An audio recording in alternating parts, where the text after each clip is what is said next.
Hello everyone. सो कल बात करी थी एडवांटेजेस की और आज बात करेंगे लिमिटेशंस या डिसएडवांटेजेस भी बोला जा सकता है उसको। ओके, सो या let's go. Limitations of accounting. First आता है accounting is not fully exact. Accounting is not fully exact in spite of the fact that most transactions are recorded on the basis of evidence.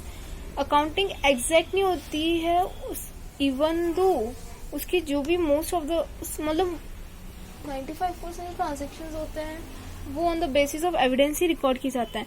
फिर भी क्या होता है, accounting fully exact नहीं होती है क्योंकि some estimates are also made for ascertaining profit और लॉस। एस्टिमेट्स यानी एग्जैक्ट नहीं होता, थोड़ा कुछ अप्रोक्सीमेटली मान के चल सकते हैं। एस्टिमेट का दूसरा मतलब, तो estimates are also made for ascertaining profit और लॉस। प्रॉफिट और लॉस को वैसे करने के लिए, ऊपर नीचे करने के लिए थोड़ा बहुत तो एस्टिमेट भी कर सकते हैं, तो इसलिए accounting is not fully exact. For example, estimating the useful life of an asset, उसको एस्टिमेट कर देते हैं।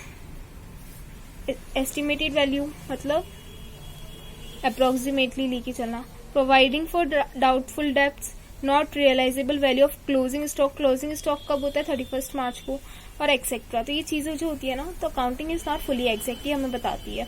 ये इसकी एक लिमिटेशन है। सेकेंड है unrealistic information. Accounting information may or may not be realistic since accounting statements are prepared following the accounting concepts and conventions. तो अकाउंटिंग स्टेटमेंट्स जो होते हैं ना, उनको अकाउंटिंग कॉन्सेप्ट्स और कन्वेंशंस को ध्यान में रखते हुए बनाया जाता है, तो इसलिए वो रियलिस्टिक हो भी सकती है और नहीं भी हो सकती है। जैसे for example going concern concept वगैरह जो भी चीजें होती है, that it is taken that business will continue for a foreseeable future, मतलब वो बहुत लंबे टाइम तक चलेगा। तो इस टाइप की जो चीजें होती है, तो अनरियलिस्टिक इंफॉर्मेशन की उसको जज करना या प्रेडिक्ट करना मुश्किल है। Accordingly assets are recorded at cost and depreciated over their useful life. ठीक है, the assets may not be actually realisable at book value, जो बुक वैल्यू की वो एक्चुअल रियल नहीं होगी। देन थर्ड आता है accounting ignores the qualitative elements.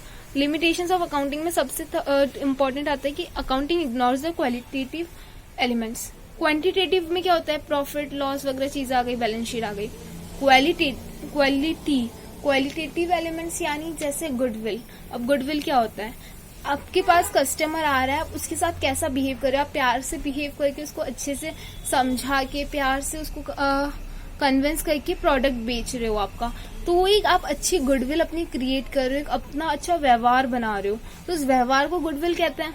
ठीक है, तो आपकी जो गुडविल है तो वो अकाउंटिंग रिकॉर्ड नहीं करता है। अकाउंटिंग सिर्फ क्वांटिटेटिव एलिमेंट्स को ही रिकॉर्ड करता है, क्वालिटेटिव को एलिमेंट्स को रिकॉर्ड नहीं करता है। इवन दो क्वालिटेटिव एलिमेंट्स आपके बिजनेस पे डायरेक्ट इफेक्ट डालते हैं।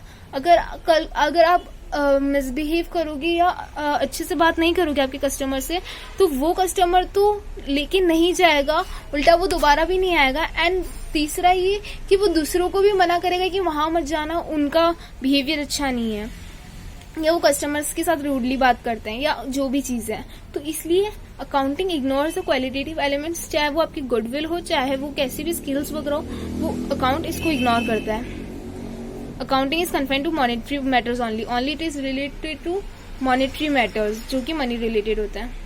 Therefore, qualitative elements like quality or skills of management and staff industrial relations or public relations are ignored. Staff से भी आप कैसे बिहेव कर रहे हो, वो सारी चीजें इग्नोर की जाती है, बट वो आपके बिजनेस पे डायरेक्ट इफेक्ट डालती है। तो this is the limitation of accounting. Then fourth point आता है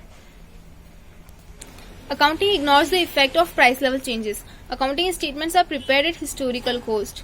अब हिस्टोरिकल कॉस्ट क्या होती है, हिस्टोरिकल कॉस्ट यानी जिस कॉस्ट पे आपने वो उस प्रोडक्ट को खरीदा।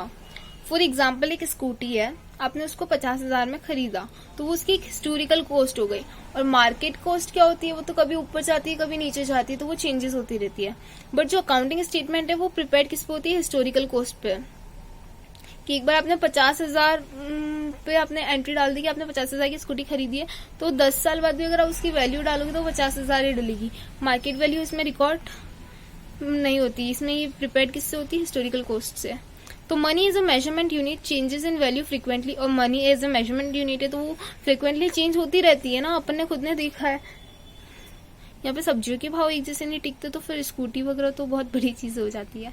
Okay, so it does not remain stable. Stable नहीं रहती है, चेंजेस होते रहते हैं. Accounting however presumes that value of money remains stable. Unless price level changes are considered, accounting information will not show correct financial results. अब financial results correct थोड़ी show होंगे कि आप 10 साल बाद भी वही रेट लेके चल रहे हो तो इसलिए it's little hard and it's not exactly and ignores the effect of price level changes. जो price level changes होते हैं ना, price change होती है वो उसको ignore करती है, वो सिर्फ historical cost पे ही prepare होती है accounting statements. Fifth important limitations of accounting में आता है अकाउंटिंग में लीड टू विंडो ड्रेसिंग. अब टर्म विंडो ड्रेसिंग क्या होती है वो आपने फर्स्ट टाइम सुना ही है. विंडो ड्रेसिंग अकाउंटिंग क्या करता है कि term window dressing means manipulation of accounts in a way so as to conceal vital facts and present the financial statements to show a better position than what it actually is. In this situation, income statement, that is profit or loss account, fails to provide a true and fair view of the result of operations, and the balance sheet fails to provide a true and fair view of the financial position of the enterprise. अब window dressing simple सा ये है कि accounting जो होती है आपकी या अकाउंट्स तो उसको क्या करना, मैनिपुलेट करना, मतलब डाटा को जो है अकाउंट्स की उसको बढ़ा चढ़ा के शो करना. बढ़ा चढ़ा के शो करने से आपको बहुत चीजों में बेनिफिट होता है, तो इसलिए उसको मैनिपुलेट करना जो होता है ना, उस डाटा को, अकाउंट के डाटा को मैनिपुलेट करना या बढ़ा चढ़ा के शो करना, तो उस टर्म को कहा जाता है window dressing. Okay, to show a better position, present the financial position to show better position than what actually में, तो वो बहुत कम होगी और उसको और बेटर शो करने के लिए क्या करते हैं, उसको बढ़ा चढ़ा के शो करते हैं. फाइनेंशियल पोजीशन अच्छी दिखाने के लिए अकाउंट्स को बढ़ा चढ़ा के मैनिपुलेट कर देते हैं डाटा को, तो उसको विंडो ड्रेसिंग कहा जाता है. In this situation income statement fails to provide a true. अब इसमें प्रॉफिट एंड लॉस अकाउंट, अगर आप ऐसे पोजीशन अच्छी दिखाने के लिए आप ये चीटिंग करके ऐसी चीजें करोगे तो प्रॉफिट और लॉस अकाउंट, तो जो रियल प्रॉफिट लॉस है वो तो बता ही नहीं पाएगा, वो भी तो गलत ही बताएगा. और सेम इसी वे में balance sheet fails to provide एक फाइनेंशियल पोजीशन, वो भी बैलेंस शीट भी गलत बताएगी. तो ये विंडो ड्रेसिंग यही होता है कि मैनिपुलेट करना अकाउंटिंग डाटास को या उनको बढ़ा चढ़ा के शो करना. ओके, सो यही था लिमिटेशंस में बस. And that's it for today's video. Will meet tomorrow with role of accounting in business. And thank you for watching. Bye.